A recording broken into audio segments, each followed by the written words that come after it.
Good morning, Keller Williams. It's 1000. What does the O stand for? Oh my gosh, it's not really all that early.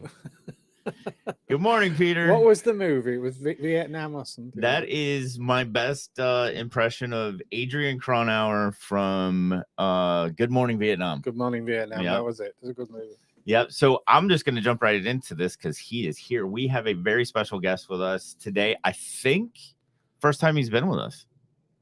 Right? Yeah. I see him shaking his head in the waiting room there. So I'm super excited to bring him on, and especially because we're going to jump into culture, and I can't think of anybody better to bring on. So Mr. Chris Orsini, how are you, sir? I'm great. How are you? Doing well, thank you. Thanks for joining us. Yeah, thanks for inviting me. Yeah, absolutely. All right, Peter. Hey. Hey, Peter. Hey. Peter's my other brother from an English mother. All right, so let's bring up the slides here and see what we're doing today. One of the main reasons I wanted to bring Mr. Orsini on is because I know this is something he's very interested in as well. So our topic today is ChatGPT, specifically as it relates to creating content for SmartPlans. Yep. All right. So we are going to harness the power of AI, ChatGPT for SmartPlan content. I made these slides fancy now. You like that? I'm impressed. Watch this one. Now, don't be jealous. I hate that you weren't there, but I'm very proud of this next one. All right. I love Mo. I've gotten the chance to meet her about 3 different times. And so I figured, hey, I'll throw that picture in for our cultural moment slide. I only learned recently. Mm-hmm. I've got to be kind of careful what I say. But I always thought the culture of Keller Williams came from a different person. And in fact, it comes from Mo. It does. So the whole thing that glues us together is Mo. It is Mo. And it's unbelievable. Now, no one tells you this. You join Keller work for a couple of years. No one actually says, do you know how the history of this and how this actually happened? But they did a post. Well, you shared it, a video. Yeah. And in that post, they explain it. Yep. And what do they call the velvet hammer? Yeah. Yep. Yes, but because I love her. She's tough love. I wasn't at this particular event, but it was. I think it was just a couple years ago. I don't think it was Mega Leadership, but it may have been the Mega Camp before we split Mega Leadership and Mega Agent. And it's my understanding that she actually said, and this was dear to my heart because this is how I feel, is that real estate is a technology world. And if you're not going to get it, then honey, maybe it's time to find some other career. That's definitely velvet hammer. Right there. Yeah. Yep. Yeah. But she's an amazing lady. Chris, do you have any Mo stories? No, dude, I've missed every opportunity. When you took this picture with her, I was supposed to be there and I was sick. I was so mad. Oh dear. So yeah, no good Mo stories, but I do love a good Mo video and a good Mo speech. Yeah, she is a fantastic lady. So let's jump into this because this is, like Peter said, that she is pretty much the whole person behind the rock solid culture that we have, and she was instrumental in this. So each week we scroll through the MVVBP, and we have landed on beliefs. So what a perfect time! All right, you guys want to just go through this? I'll do one, and then Peter, and then Chris. Yeah. All right. Win-win or no deal? And integrity, do the right thing. Customers always come first. Commitment in all things. Communication, seek first to understand. Oh, one of my favorites, creativity, ideas before results. Teamwork, together everyone achieves more. Trust starts with honesty. Equity, opportunities for all, our newest addition. Yeah. Success results through people. I did not plan that so that I would get more than you guys. Sorry about that. Yeah, you did. It's just the way the cookie usually crumbles. Yeah. Well, how can you math that out when they call it the Y4C2Ts? Yeah, I know. There's no algebraic formula to understand that one. No, there's not. And because math. So Yeah, because math. Or in Chris's case, because geography and math. All right. So our objective today is to learn how to leverage ChatGPT to develop content for a 12 email smart plan. And the benefits are to save time contemplating the content to include in each email of a smart plan and jumpstart your way to the 201 Plus Club with a ready-to-go smart plan to systematically stay in touch with your data bank. So, guys, one of the I know for me personally, and I've heard it and seen it from the agents in my market center, is one of the biggest roadblocks to creating smart plans is what do I put in each step, right? You guys felt that too?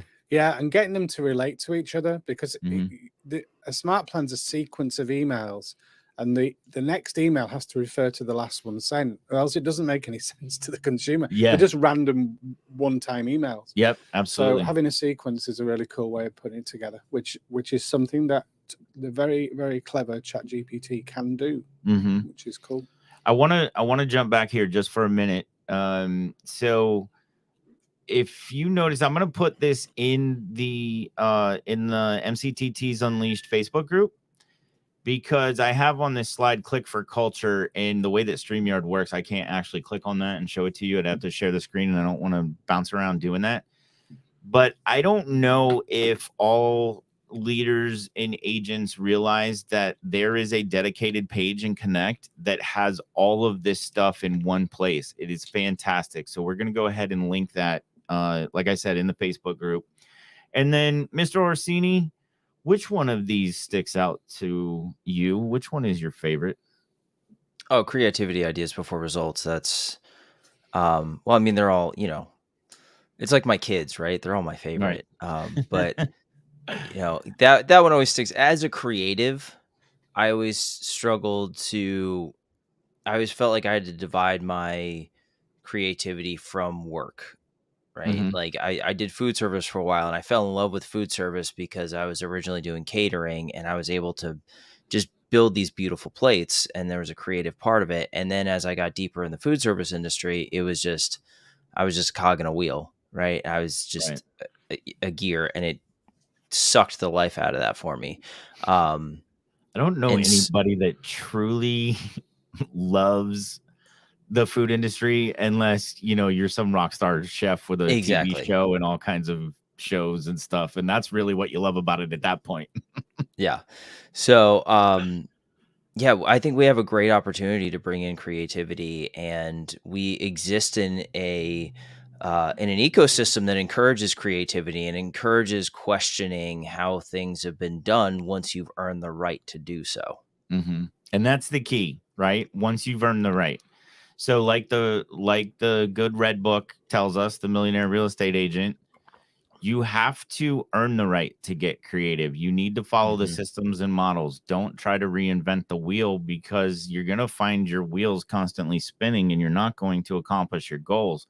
Then once you've really internalized those systems and models and they become second nature, and you need to, you feel like you need to get creative so that they fit what it is that you're trying to do a specific way, then you've earned that right. Because if for some reason it falls apart, you know exactly what to fall back on. Yep. Right. Page 37 of the Millionaire Real Estate Agent. Thank you, sir. You're welcome. And I just want to let everybody know too, if you are in Facebook world, if you could please visit, and we've got it up there on the screen, to allow commenting, please visit StreamYard.com/Facebook. Otherwise, we will only see Facebook user and a Facebook icon. And I promise you, we won't ridicule you the way that I was ridiculed when I first started doing that on Labs Advisors Live. Did you get ridiculed? Oh, dude, Joe ate me up all the time, yeah. But I loved it. It was fun. It's fun. It's fun, right? I mean, I'm a tech person. I should have figured that out. Yeah, you kind of deserved it. So awesome. All right, so we talked about using SmartPlans to expedite your path to the 201 Plus Club. And again, reverting back to this slide that we like to go back to, this line actually shows at 201 plus contacts where your GCI starts to soar. And that is the reason that we're doing this and getting this out to all of our agents is so that they realize the importance of that, right? Yeah. What goes hand in hand with that is it's 201 people that you know. It's not 201 Facebook leads. Right. Right. So it's useful to download from the Facebook group for Safe Harbor group. We've got the 2 memory aids, the memory jogger, to allow you to really hone in and identify who those 201 people are. And we always emphasize about having a complete contact record, right? Including what we call a healthy contact. Yeah, home address, making sure we got a tag on them. And put them in. So it's not just doing half the job, it's doing the full job of having 201 full contacts with a good health score. And people that you have some form of, even if it's a fledgling tiny relationship, like the person who cuts your hair, the gas station attendant. I love that one. That's the one that gets me. I can't find one. I've looked everywhere for a gas station attendant. I don't know. I mean, I think the closest I get to building relationships is with the clerk at the counter inside. Yeah, it's like 1953, I think was the last one. The white coat. They still have them in Oregon. Really? I believe. Yeah, it's illegal to pump your own gas in Oregon. Oh. Someone correct me if I'm wrong. But that's interesting. Yeah. So healthy contacts. And then in previous episodes, we've talked about getting from that 201 to 1000. And that's when, we've emphasized the importance of YouTube and video, Facebook ads. One that we will get into eventually, I'm sure at some point, is Google ads and things like that. Other avenues to find those leads. 799 can be leads, right? It's the 201 core that you need to really concentrate on. And like I've been saying to agents that I've got in a coaching group, is just try add 10 a week, right? And just chip away at it, because they're there. Those people are there, and they'll become your advocates and help out. So well, I mean, and it's a pretty simple numbers game if you think about it, right? If you have 200 people, statistically, people move anywhere from 3 to 7, or move every 3 to 7 years, right? So let's round that up to 10 years to make math easy. That's 20 closings a year. Right. So if I'm the one agent that's contacting all 201 people in my database, and I'm the one that's top of mind, and I capture 20 closings, let's even just say 15, right? At what's the average commission in your area? Here would be like, $9,000, right? That's what 9 times 15. You do the math, but that's over 120,000. You do the geography, I'll do the math. But it's a numbers game. It's a simple numbers game. So somewhere between $120,000 and $180,000 from this kind of database. So it's a gold mine. Plus, it's worth something to somebody else when you decide you're no longer going to be doing real estate. That's that legacy's worth leaving thing we were talking about. So Mario, I love that you brought that up. Thank you for. Go ahead. Hold on, just a second. Mario, thank you for following the instructions so that we know who you are. We appreciate that. So Mario says we've been diving into 201 in trainings and clarifying what 201 actually is. It is not 201 realtors. That is absolutely correct, Mario. If your 201 plus is all realtors, then sadly you are probably not going to be reaching that income potential. No. Chris, what were you going to say? Oh, I love that. Was it you or Peter that just said like you're building something that you can sell off and retire from? We both did. We've touched on that before. So that's the legacy's worth leaving part, right? Agents don't realize that very much like an insurance company, you have a book of business, and that's something that has value, especially if it's running at 7th level for sure, probably 5, 6, 7. But there's value in that contact database, and if you're intentional about it, it's definitely a legacy that can be left. It can be sold by a business broker. See, and on that topic, Oh, Go ahead. On that topic, I just want to shout out my buddy Scott Kloss, who teaches. He's got a whole class on how to do that. So if anyone is interested, that's a good dude to reach out to talk about something like that. Cool. Yeah, Scott's an awesome guy. I don't think Peter's met him yet. Scott is the only guy that I'm around that I have a kink in my neck because he's way taller than I am. Like he's like 6'5", 6'7". Dude is towering. Yeah, it's 6'8". Anyway. He's 6'8". And everyone meets me and they're like, dude, you're way taller than I thought you were, because they've seen pictures of me next to Scott. I'm like, no, Scott's just way taller than you thought he was. Oh, that's funny. All right, so moving right along here, time to demonstrate. Let's see what ChatGPT can do. So, Chris, why don't you tell me while I'm getting things set up here, why don't you tell me some of the things that you're excited about with ChatGPT or how you've been using it? Yeah, so I like to use it a lot of times if I'm like stuck with content, like if I need a topic or an idea. So, I asked it one time, like, what are the hottest, or what do you predict the hottest trends in real estate in 2023 are, or will be? And of course, ChatGPT is going to tell you, I can't predict the future, yada, yada, yada. But it gave me some ideas about things that I had just never even thought about. One being like biomed, right? I'm like, okay, biomed.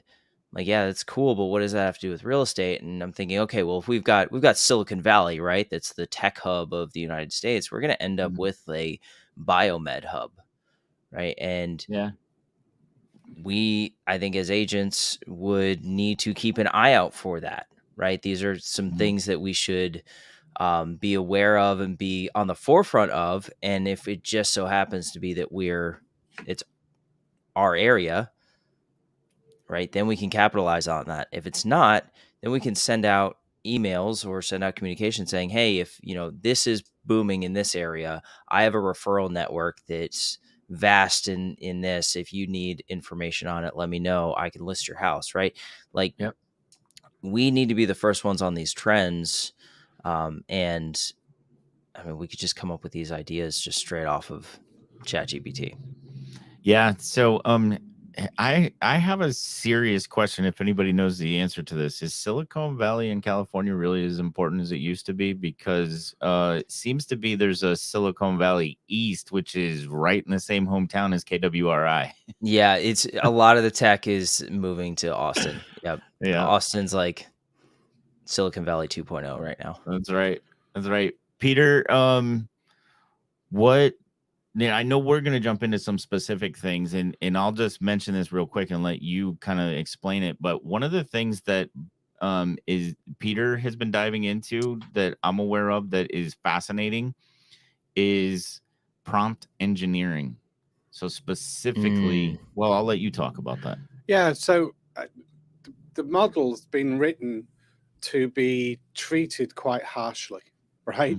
So if you're polite and you don't ask questions in a direct manner, it will confuse ChatGPT, right? So if you're very passive in the way you speak and you're kind of indirect, you can. This is not a human being. It feels like a human being talking back to you, but it's not. So you need to be very clear with instruction. So you can ask for tonality in the way that text is written. You can ask for the length of the text. So you might want to do short emails because we're doing an email campaign as a follow-up plan. And what we found is with the attention span getting ever shorter emails that are more direct. You can use words like create compelling text, compel to solicit a response from this email. So the more that you put into your prompt, the closer to perfect the result comes back for your smart plan or for anything else that you're doing. So prompt engineering is getting it's quite an art really to get the best out of these large language models. And the other thing I've found is that ChatGPT, which is potentially version 4, is now available in Bing Edge. And Bing Edge, being connected to the internet, is trained right up to the present day. So like Chris was saying, tell me about predictions for 2023. The Bing Edge version of it will do a much better job. And then it's been tested with different nuances to kind of unravel prompts. So one of them was and I haven't got it exact, but basically they asked ChatGPT and Bing the same question, and that was, what's been held in the hand of a person who's looking at the most famous artwork. This is fascinating. In the most popular museum in France. So you'd think a computer can't work that out, right? And as it happens, it can, right? But Bing did a much better job of it. So what it was it was, as it turns out, it was a Michelangelo. So the Teenage Mutant Ninja Turtle, he has something in his hand, and I don't know what that is, but it's nunchucks, right? Right. So, and what's the country of origin for the nunchucks? Yeah. And so the question is answered. The system goes through all of that and says Japan. That's right. crazy. Wow. So when you've got that level of intellect, you know, with a large language model, it really matters what we say to it. It really, really matters how we. It's too bad they put it in a platform that nobody's going to use, though. Well, so I was even going to say, like, spoiler alert, and Chris is probably going to dip out on us at that point. Yeah. So of course, Lambda's coming. It's around the corner, and that's going to be Google's version of this. I'm sure it'll be every bit as capable, and that'll be very popular because it's in the Google platform. But Bing as a search engine was forgotten because we don't need two search engines, right? We've got Google. But I've downloaded Edge on my desktop, and I've downloaded the Bing app, and the Bing app is now live with ChatGPT 4 built into it. And it's like the most powerful advisor that you can have, you know, next to you in a device. It's just absolutely incredible. It's very fast and it's free. Yeah. So there's a lot to be said for it. So I think the number of people using it may increase because of it. But I'm not going to return to using Bing as a search engine. Right. I'm just going to use it just for the AI. The ChatGPT in there. Yeah. I think it's funny that I had not heard that before about ChatGPT being programmed being programmed purposely because people will be rude to it. Yeah. It's like all the high D's on the disk profile unite. There is AI that is used to the way you talk to people. What came about was the Indian, you know, Asian Indians and Japanese, their culture is to be indirect. Right. You don't ask. It's very, very rude to ask a direct question of somebody. So what you do is you infer what you want, and it doesn't work with ChatGPT. ChatGPT needs to be directly told, whipped very, very harshly, and told exactly what the outcome's got to be. So, so asking direct questions, short, to the point, and putting together. We've actually got one ready, I think. Yep, we do. I'm gonna pull up your email that you sent to me so that I can copy and paste that so everybody sees what that looks like. So what we got here is this is just a prompt to create 12 emails that we could send out over 12 weeks. So the idea is that they're short, to the point, and ask the right questions to help with lead conversion. Now, this is just a one-time prompt and result. You can then refine it. You can then rewrite them yourself, and it'll give you a basis to set this up. So let's go ahead and paste it in. And so I'm going to paste this in, and then we'll read it out to you so that you get kind of a feel of what that prompt engineering is like too. So write a series of 12 emails to be sent once per week to a customer who has inquired about real estate. Use a friendly conversational style to be compelling in getting the customer to answer questions about their real estate needs, such as the style of property, number of bedrooms and bathrooms they need, plus the area and price range they are looking for. Keep the email short, but detailed enough to follow up with the inquiry effectively. Write 12 emails that refer to the last email sent in a weekly series of 12 weeks. So that is what you were talking about with making the emails link to each other so that they're not so it's not a broken idea from mail to mail. It sounds like more like a human sending it, because again, I just sent you an email and sending you another one. So full disclosure on this, so that I could train with ChatGPT, I am actually paying for it now. So it's ChatGPT Plus. If you thought ChatGPT, that's a lot to get out of your mouth all the time. ChatGPT. If you thought that it was fast on the free version, this is the ChatGPT Plus has turbo, and it is ridiculous how fast it is. So full disclosure, just wanted to let you know that I didn't want to have any issues with not being able to get in when I needed to. So enter and bam. Look how quick that is. Yeah, dude. Gives you the subject. It gives you hi, and then it uses merge fields basically for the customer's name. Mm-hmm. What do you think, Chris? It's super fast, and I like that you definitely get better. I think you're getting better results with Plus, because something I found is every email it would start with, "I hope this email finds you well." Yeah. And I wonder how many emails have found people well. But that's just, I hate that intro, so I'll usually chop that off.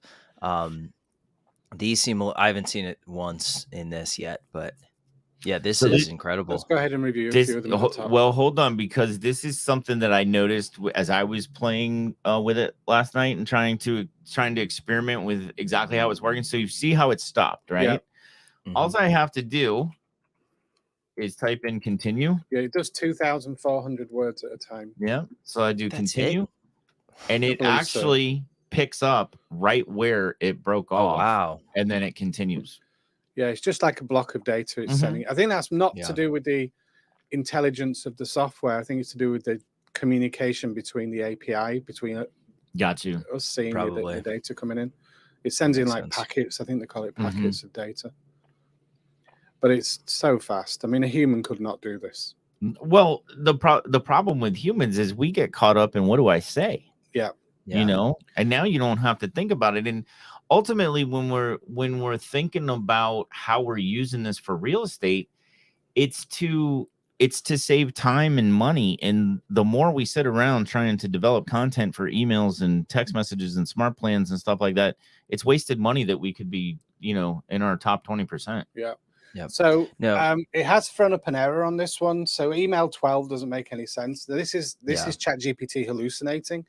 So what you have to do is you then go back and say refine it, because it's saying closing the deal. Glad your offer's been accepted. Yeah, that's a little presumptuous for a for a smartphone. Well, but let's start. Hopefully you've at least gotten it under contract in 12 weeks. Well, let's go to the top and have a look and see what it says, because I'm interested in the tonality of it and how compelling it is. Okay, do you want to read from? I'm trying my screen. So it says, "Hi, customer name. Thank you for your interest in real estate. I wanted to take a moment to thank you for your recent inquiry about real estate. I'm excited to work with you and help you find your dream property. To help me better understand your needs, could you tell me a bit more about what you're looking for? What style of property do you have in mind? How many bedrooms and bathrooms are you looking for? And what's your preferred area and price range? I look forward to hearing back from you soon." So, having sent, I'm talking well over 3 or 4 million of these styles of emails to a couple of 100,000 leads that I've generated over the last sort of 10 years, this email works. Yeah. Because you're asking the basics. You're getting to the point.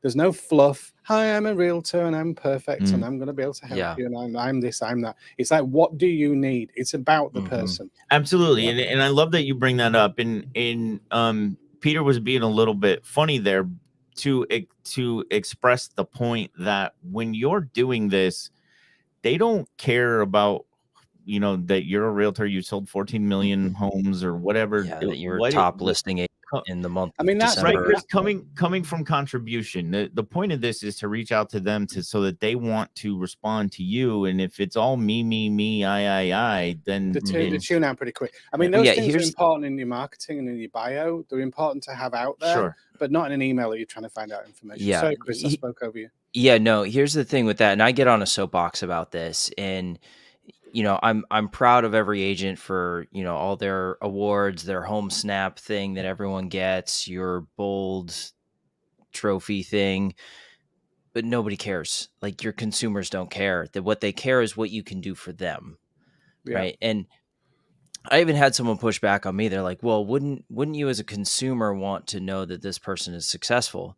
And honestly, me as like a millennial who's a super cynical about everything, if you show me a ton of awards and you got this many sales whatever in the month, I'm like, that guy knows how to sell people. I'm going to give him a harder time now and make it harder for him because he knows how to sell people, right? If you come to me and you're like, "Hey, you flip the story," and this Kimber Walton did an incredible session on this in FR. I'd love to pull up the recording if I could, but I have no idea if it's even available, but it's all around what you can do for the consumer and drawing them in. And you can take those stories, those success stories, and say, hey, here's 10 ways to overcome credit issues that I've seen with my clients in the past year. Right now, you are telling the story that I did this, but you're not the hero anymore. You're helping them overcome their obstacle. Well, right. Have you heard about that hero marketing where if you watch ads on TV, you'll notice that the consumer is the hero in the story? 100%. Everyone wants to be Luke Skywalker. Nobody wants to be Yoda, right? So you need to, as the agent, you need to present yourself as Yoda. The client needs to be Luke Skywalker. Yeah, absolutely. That's building a story brand. That book has totally changed my perspective on this. But yeah, continue. Chris, I got off the rails a little. No. I love that. Let's look at email too. I want the agents to be able to see what it says. I would love to do a future episode on that and bring Kimber on to talk about that, because I think it's important. It goes along with marketing and everything else too. So, okay. So my screen keeps cutting out. Oh, that's what it was. Email 2. Okay, so email 2. Right. So it says, thank you for taking the time to respond to my last email. So you might want to adjust that. Again, it's not going to be perfect on first run. You need to make amendments and adjustments to your prompts, right? So the idea is you're not creating the entire content on your own. You have a great guide to then adjust. ChatGPT isn't designed to replace us. It's to enhance us, right? So anyway, thank you for taking time to respond to the last email. It's great to hear that you're looking for a property XYZ. So this is assuming that the person responded to the first email. We could ask it to write a series of emails assuming the person doesn't respond, right? Yeah. In order to narrow down your search, I like that word, to hear more about your budget. What price range are you comfortable with? Once I have this information, I can begin searching for properties that fit your needs and budget. So very short to the sweet. Yeah. Then the next one is great. So let's just rewrite it. So let's go back into the prompt. Yeah, I want to do exactly what you said and say now rewrite assuming that the recipient did not respond. One thing I love about this is every single email has a question in it. Yeah, which it should. I mean, I've been preaching that in coaching groups for so long. Every interaction that we have with a consumer should be a question. Everything. You always got to end on a question because we want to elicit a response, right? There's what Chris was talking about. I hope this email finds you well. Oh, you got it.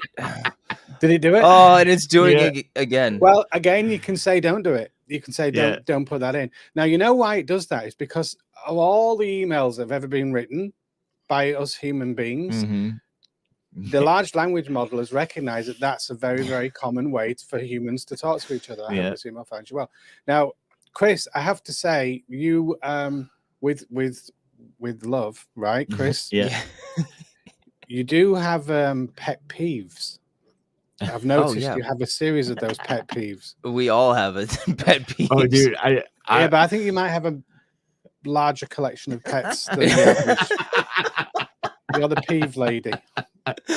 Oh, I had an idea for another podcast just so that I could vent, and it was called Brett Peeves.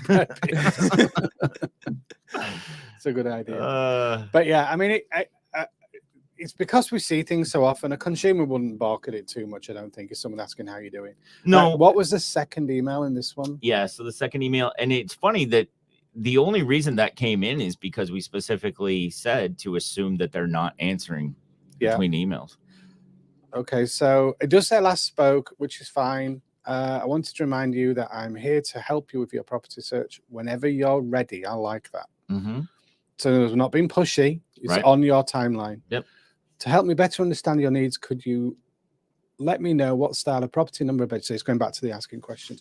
So, I mean, without sort of dragging this whole thing out for the sake of it. These could be text messages too. Yes. Right? Absolutely. Well, you can ask it to write longer emails, but I wouldn't. No. I think shorter the better. Yep. We could say always end on a question, which it has. We could say avoid things like asking about health, right?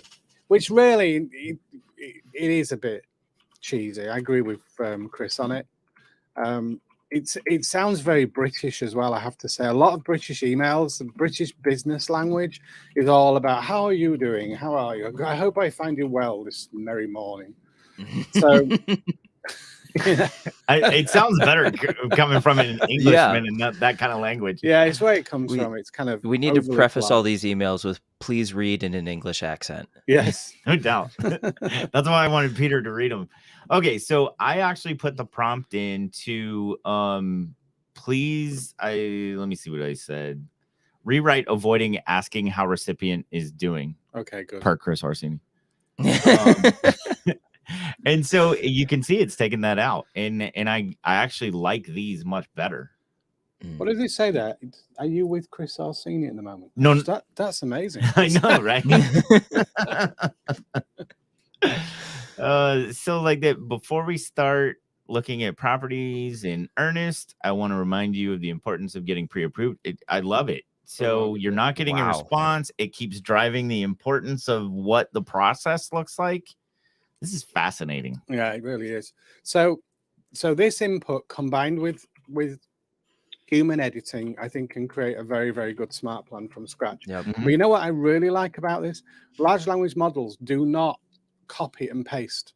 Every single word is original. Oh, and so yeah. Whilst it may have the same output twice, but this, you can almost guarantee that this is fairly unique. So if somebody else was to do the same thing, in fact, if we did it again, because of the temperature that the system's set up, we'd probably get different emails.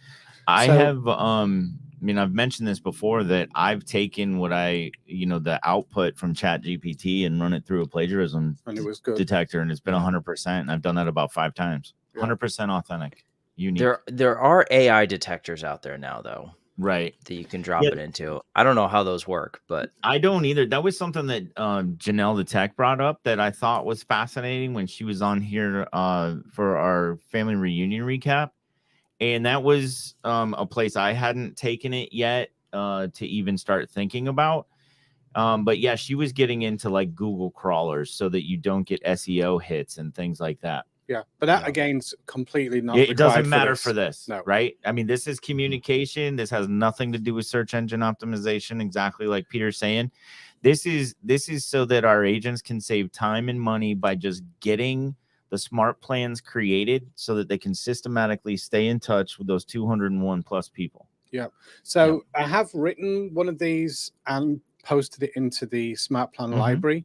So if you search for SmartPlans under my name, Peter Hopkins, you'll find the one that I created. Now I did that before Christmas, so it could be improved by now because ChatGPT is getting upgraded every few weeks. Yeah. But it's out there if you want to try it. We'll do that if we've got time before we cut out of here. I want to bring up one that I did last night. So... Before you do that, Brett, real quick, one thing that people might not know, I'm sure a lot of people do, but you can, if there's a specific one of those emails that you want to get changed, you could say, can you rewrite email 9 and add a joke? Right?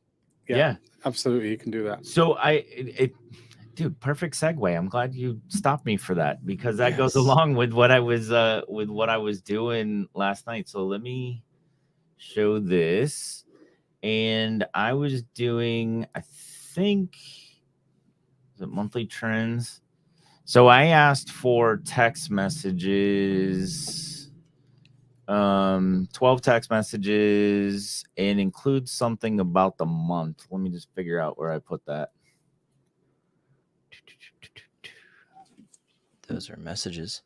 Yep. Hi there. Just want to keep an eye on April. That's not it. They're good though. Yeah. Summer's officially here, it said. We've got silence. This is it. Okay.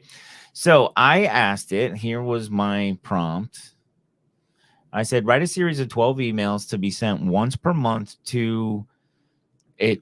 Clearly gave me the correct output, even though I used broken English in my prompt. Once per month to each contact in a real estate agent's database. Use a friendly conversational style to be compelling in getting the contact to answer questions about how they have been. Sorry about that, Chris. And if they have any real estate needs, also include a fun fact about each month. Keep the email short but detailed enough to provide value to each contact. Write 12 emails that refer to the last email sent in a monthly series over 12 months. So thinking about how we could create an annual smart plan, to stay in touch with our database. Now, that's not to detract from Kimber's 36 touch, because those are beautiful with graphics and everything. These are actually more text, right? Because to do a 12-month, that's all we can do right now. Everyone's different. Like some people will respond to a short email or a short text message way more than they would a lengthy graphic for rich, HTML email. So there's space for everybody, right? So clearly I did not plan this with Chris before I hope this email finds you well. In fact, very well. Are you better than you were? Are you better than you were last month? Are you taking your vitamins? Vitamins, I love it. As your local real estate agent, I wanted to reach out and check in on you. How has your year been so far? Have you been up to anything exciting as we kick off the new? Now, the interesting thing though is I specifically asked it for that kind of content. Okay. And it gave me different options, right? I didn't know last night that Chris was absolutely going to despise that kind of thing. It's so redundant, and I feel like it's disingenuous. So I think it works in here because you're asking follow-up questions about how they're doing. I think generally if it's like, I hope this email finds you well. Hey, you suck at your job and you need to that's not. It's disingenuous, right? Yeah, but, it is disingenuous if it's just that line. Yeah, but I like, and what I like too is like it's incorporating the Ford conversation, right? Have you been up to anything exciting? What are your dreams? What are your recreations, right? Yeah. Not to pick on Jason, but did anybody notice yesterday that he used the fodder conversation? Yeah, he did do fodder. FODR. Yep. Okay. Please, watch this. Please don't kick me out of the company, Jason. I don't know what you're talking about. So the Ford conversation. I know Ford. Yeah, but you said fodder. Fodder. Yeah, because he switched dreams. Because he switched the D and the R around. Oh, right. In his presentation. The order. And normally he's like right on point with everything, so it just kind of caught me off guard. Yeah. Okay, well, enough of that. Moving right along. And then I asked her for a fun fact. So, did you know that January is named after Janus?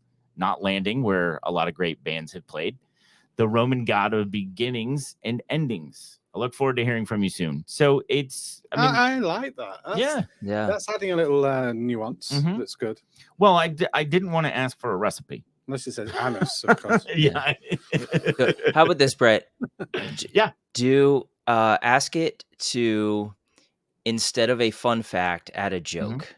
Because this is, I think, jokes are the best way to really push an AI to its limit.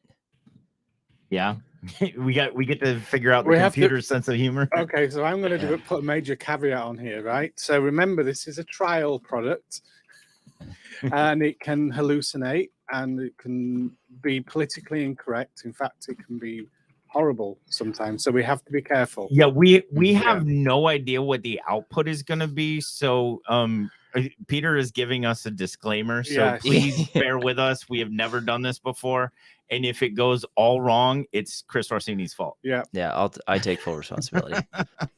But jokes are so nuanced, like it's they are, but I hope they train this model better than I hoped. I should have asked for a clean joke, shouldn't I? Joke of the month. Oh, look at this. It even it pertains to real estate. That's hilarious. Why did the real estate agent refuse to show the house to the ghost? Because it had a boo-boo. These are pretty bad. That sounds like you don't have Christmas crackers in this country, do you? I don't know what that is. Well, you see, in England at Christmas, they have these explosive devices on the table. You grab one end, and the other person grabs the other end, and it explodes. Oh, yeah. Right? Yeah, I've seen those. No wonder we laughed. Right? And inside it is usually a paper hat, like a key ring, and then a joke. And the Christmas cracker jokes are that level. Like that. Yeah. Like worse than dad jokes, right? Yeah. Okay, so I'm not going to continue on. I'm going to leave it here. But Chris, did you want to say something? Just in case. No, I just like they're terrible, but like they actually they work kind of. That kind of stuff makes me laugh though. So yeah, it's like so bad it's funny. Like The Room. Like the movie The Room, if you've seen it, but no, oh, it's just so bad it's become a cult classic. But why did the real estate agent cross the road to get to the closing table? I love that it made it real estate related, right? Yeah, you didn't even ask for that. It contextualized it, which is so cool. Yeah. Well, hang on. Like it like knows that I'm on the mouse, and it's like reading that I'm a realtor through the mouse or something. It said, let's make these real estate related. This is where it kind of goes wrong. Is why did the real estate agent quit his job? So you see, it's going off the rails already.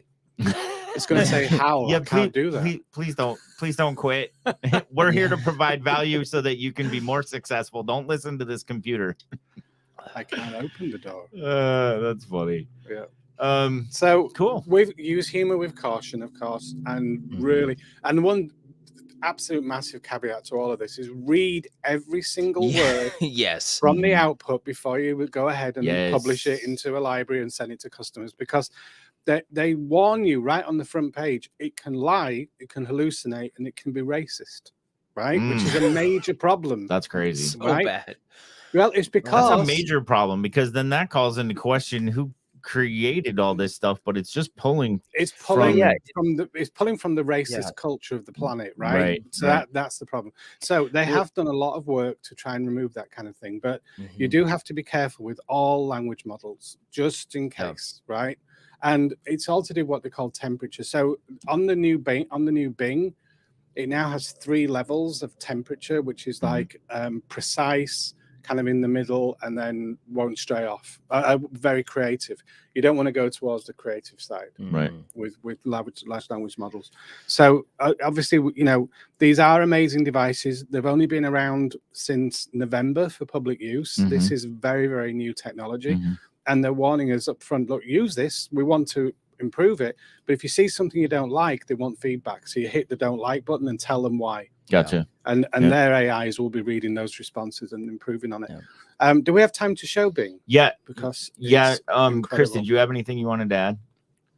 Not to that specifically. I think it's cool that they've got that gauge on Bing. And of course, there's tons of other stuff outside of just creating content you can do with ChatGPT. Like, I've built smart home automations and had ChatGPT write the code for it for me. And so that is crazy. Yeah. I did a chat bot with it to actually go on your website, and it wrote the code. It's pretty incredible. And now it's telling you which providers you can use this code with to make it actually work. Because when I was doing it before Christmas, it couldn't quite figure it out, but now it has its code writing capabilities are incredible. And agents, if all of this nerd talk is something you don't want to deal with, then you can talk to us. You can reach out in the Facebook group, and we can help you with your home automation or a chatbot on your website. Well, smart homes is a big deal for real estate, I have to say. I mean, it is. I was looking at a luxury home video. It's $32 million mansion. This thing's got like iPads buried in the walls all over the place. Well, there's actually before we had HomePod in Alexa, don't say anything. I got one right here on my desk, and I want her going crazy. Google, all that stuff. The premier luxury home automation is Control 4, which is a whole ecosystem in and of itself. I've never heard of that one. Okay, so enough of the nerd talk. Nerds. Let's jump into. I'm gonna bring something back up here because I need to find a new tab. So Peter, why don't you, while I'm doing this, why don't you let us know a little bit about, so we spoiled it before, we are going to show a little bit about Bing, and I'd love for Chris to stay, but I mean, I don't know what you would use Bing for except for this. So maybe, I think Chris should stay to see the power of this. I want to see it because I haven't touched it yet, because why touch Bing? So here's the thing. It's not really Bing, it's ChatGPT. Yeah. And we believe it's version 4. So version 4 hasn't been released on the ChatGPT side. It's still version 3.5. The reason they think it's version 4 is its ability to answer those very, very difficult multi-level questions, which GPT fails at and Bing succeeds at. So there is definitely, and they did say it was a later model. So it's been introduced to be quick and free, but it is limited. It can only you can only ask it 6 questions in any one session. Then you've got to start a new session. So they're kind of restricting its use because obviously it's server load. So can you train it? Not really. No, it doesn't have the sandbox that you have on ChatGPT where you can go in and actually mess around with it. This is for consumer use, end user, right? So we go to chat. I think we're getting that up and running now. Well, I'll tell you what's funny is StreamYard doesn't even want to use Edge. I can't bring it up. It only wants to use Chrome tab. Oh, can't you? Can you share desktop? No. I'm trying to share the whole screen, and it doesn't want to work. So if I add this to the nope, it's only wanting me to do won't work. I'll tell you what we'll do though. Because it is fascinating. Well, and it's probably user error too. I'm still getting used to driving StreamYard. But what we will do is one of us or both of us will record. We'll do a recording of what Bing can do with its AI, and we will post that. This is perfect because this is the bonus. That's why we wanted the Facebook group, because we want to provide some extra value there, and that'll be the bonus content that not everybody's going to get here. I'll give you a kind of like a verbal idea of what it's doing. So the difference between Bing's version of ChatGPT is it's trained up until now. It's not limited to 2021. The second part is it's directly connected to the internet. So it does simultaneous internet searches. Then it parses that information that it receives and puts that in combination with the large language model to give very, very current results. So you can ask it, help me to find a home for sale in Suncoast Lakes, a particular community. It will then go and search the internet and find the homes that are for sale. It then says, what type of home are you looking for? And it gives you options such as, do you want a home with a pool? Do you want a home with a lake view, waterfront? Do you want, a yard with a fenced yard? And then it'll pull more information. It'll tell you the cost of the HOA. It will tell you the square footage of the home, all the information about the home. Then it'll say, do you want to go see it? Right. And then you say, yes, I do. And it'll connect you with the agent, the listing agent. So you know what I love about that? It just hit me because we looked at that right before we went live, and it just hit me. Listings are by far the name of the game, right? It says window there. It says Chrome tab, but then it says window. Oh, okay, cool. All right. Yeah, here we can get into it. Thank you. Totally told you it was user error. Right, let's share that. Okay. Okay. So we seeing that now? I think. Do you want to check? Yep, we are. Okay. Awesome. Okay, cool. Right, so let's go ahead and do it. So we're going to do a very short prompt right down the bottom. Okay. Find a home for sale. Yep. Or find homes for sale. You should say find homes for sale. Anyway, find homes for sale in Suncoast Lakes, Port Charlotte, Florida.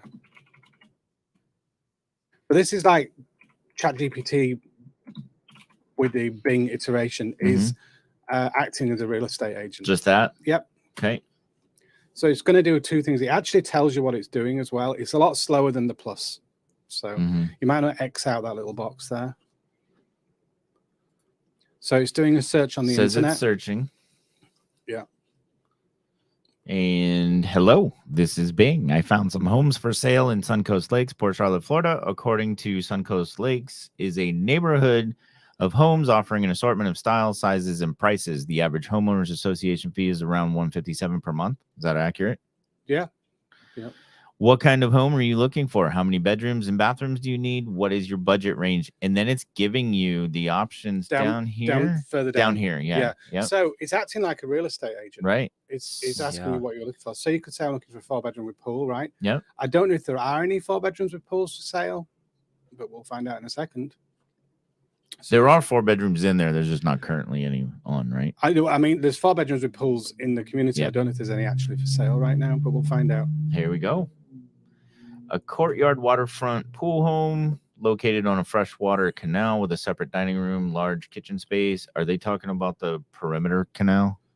Well, one in the back. Suncoast Lakes community, it's more than just Suncoast Lakes. The homes next door to it are on the canal, right? And that's what it's pulled. I think it's about 700,000 though. So I like the first one. How much is it? Look at this. I love these different prompts down here. So this is what you spoke about over the last few weeks, is how conversational this is. Oh yeah. I mean, it sounds like a real estate agent. That's what I'm saying. So if this was my way of searching for a home, I would prefer to do this than Zillow. Yeah, because one, it's focused, and two, it helps me, like, granite countertops, wood, stainless steel appliances. Right. So how would you see the listing photos from here, though? Right. So it gives you a link. Oh, so it gives you a link to be able to take. Oh, so each of those is it says learn more Redfin. Yeah. So those are just all the places you can see. More info about it. Are you interested in this home? Let me connect you with a local real estate agent. So has the prompt come up? Not yet. No, not yet. Might do in a second. So what I was talking about before we jumped into this, though, this shows how important listings are. Right. So as an agent, listings are the name of the game. And this is and I don't mean to take anything away from successful buyers agents. However, and listings is the name of the game. When we look at the 3 L's in the MREA, it's not leads buyers leverage, it's leads listings leverage. Right now, some of those leads are buyer leads, yes, but the name of the game is listings, because I liken it to being a store owner. And if I don't have any product on my shelves, nobody's coming in and buying from me. Right. So what this does is your listings actually allow the artificial intelligence to connect people strictly, like, right to you, to the listing agent. So put in, I'm interested in this home. Okay. That would normally come up as a prompt. I wonder, should I look at these? Okay, no. Because we're going to end up, you're just going to the internet. So it's combining GPT with search. So there's lots of search links. Then you just disappear off into Bing where they're going to sell you the ads. So let's see if we can figure out what we're trying to do. Great. I'm glad. Would you like me to connect you with a local real estate agent? Yes. Yes, please. Oh, wow. Right. And then we're probably going to see, and I'm going to have to blur this out later, probably. No, we don't have to blur anything out. No. I mean, it's public record, right? Yep. It should find the listing agent. Our local agents in Port Charlotte is going to find. Okay. So it's just now. So now Keller Williams. So Sarah's there. Right. So press number 3. Right here. Yeah, I think so. I haven't done this, so I'll be interested to see what it does. So it goes to Yelp. Okay. And goes. So we're kind of learning as we do this too. Now, I will tell you that Sarah has gotten out of the business. Okay. Well, anyway, she's obviously got an old Yelp listing out there. Yeah. But that's interesting. Now, when we were playing around with it on your phone, I wonder if the app functions differently. Because when we're playing around with it on your phone, could it be that it's a FSBO? Well, it might be. So put show me a map. Okay. Show me a map of the home location. So on the phone, I was getting graphics coming up, maps and other pictures and things. Might be different. Because what I was getting at is so it's 328 Torrington, which is nowhere near Suncoast Lakes. It's pull up a different one. But anyway, we're not talking perfection here. We're talking about the principle of what it's doing. Well, and it's cool because I'm seeing that dot you were talking about, Peter. There's the green dot next to 1 out of 6, and then as you guys are getting less and less content with the answers, it's turning orange and then red. Right. Yeah, no, what it is you're only allowed because it's free at the moment. 6. Is that based on the numbers? I thought that was the gauge you were talking about. No. So basically it's free, and they're only allowing 6 to stop it hallucinating and going off on a tangent. Yeah. So they put a restriction of 6. You can start a new conversation and do another 6. You can do. Where's that gauge though that you were talking about that says like accurate, less accurate? Oh, that was right at the very beginning. So if you go start a new chat, which is that brush button on the left-hand side. Right here. Okay. Yeah, see there? Balanced, creative, or precise. Okay. Conversational style. So that's actually like a filter. pretty much. Yeah. So what it is called the temperature. So what the temperature means is there's a scale of 0 to 1. So like 0.9 would be more creative and 0 would be very precise. So that's like the temperature of the language model. So if you want it to stick, like if we put precise, it would stick a lot closer to what, perhaps for real estate, we ought to use precise. Yeah. But can you see where this is headed? Yeah. And what I'm thinking is one day, and it won't be long away, ChatGPT will get a voice and go into devices that you can just speak to. Yeah. So then you say, hey, find me a home in Port St. Lucie. I'm looking for 3 bedrooms, 4 baths. I definitely want a pool. I've got a dog, so I'd like a yard with a thing. And then it will go ahead and find them for you and then send you links to your phone. Not only a voice, but a face. Yeah. Oh, because that already exists, right? I Yeah. think, Chris, you and I were talking about that. There's services out there where you can either use just a model's photo, or you can upload your own photo and have the AI talk through your look. Yep. And then imagine incorporating that into your website in a live chat type situation. I mean, this is where this is evolving. That'll be here before the end. And what's also scary is there's AI that can completely replicate your voice. Yeah. I shared a video just, I think, last week of an AI conversation between Joe Rogan and Ben Shapiro about Joe Rogan talking about how he went to the beach that makes you old. And it's like, they got their personalities right, their inflections right. If I didn't know that it was AI generated, I would have been fooled. But I'm like, why? Crazy. Other than the fact that it's just a very bizarre conversation, but it was hilarious. So yeah, that's awesome. Peter, I did want to take everybody to the SmartPlans library real quick to show what you were talking about. So let me get to. And while you're pulling that up, I just want to mention something.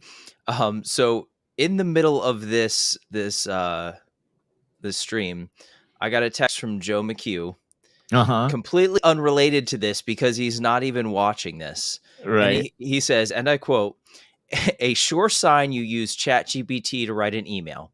I hope this email finds you well." That is hilarious. Right? Timing couldn't have been more perfect. That's funny. Are you sure he wasn't listening though? Because he is in our group. Yeah, he was not listening. That's funny. I asked him. I was like, "Are you watching MCTTs Unleashed?" That's funny. And he's like, "Not at the moment." All right, so let's jump into SmartPlans. It's almost like we just connected when I brought him up earlier for razzing me on the comments. Yeah. Right. All right, and then we're gonna go to library, and then right here where it says SmartPlan name, we want to change this to author name so that we can go right to Peter's SmartPlans, and then we're gonna type in Peter Hopkins. Are you Sir Peter Hopkins? Well, my father was Sir. Yeah. Yes, and my mother was a dame. Wow. Yeah, so my father was Sir William Hopkins. But it wasn't a hereditary title, so I didn't inherit it. Otherwise, I would have been. So I imagine this is it here? Yeah. The AI GPT 100-day follow-up plan? That's the one. Okay, cool. So that's how you would find the smart plan that Peter was talking about. And then you're going to hit add smart plan. And I'm just going to go ahead and do it because I want to check it out for myself too. And then download. And now when I go to my smart plans, I can see that I have it in my library. So there's your quick tip as well on how to add smart plans, especially if you know the author. That's the easiest way to find. Otherwise, you could get lost for an eternity trying to hit the pencil. We can take a look at it. Remember, this was done ages ago, so I would probably want to update it. But I hope this email finds you well. Yeah.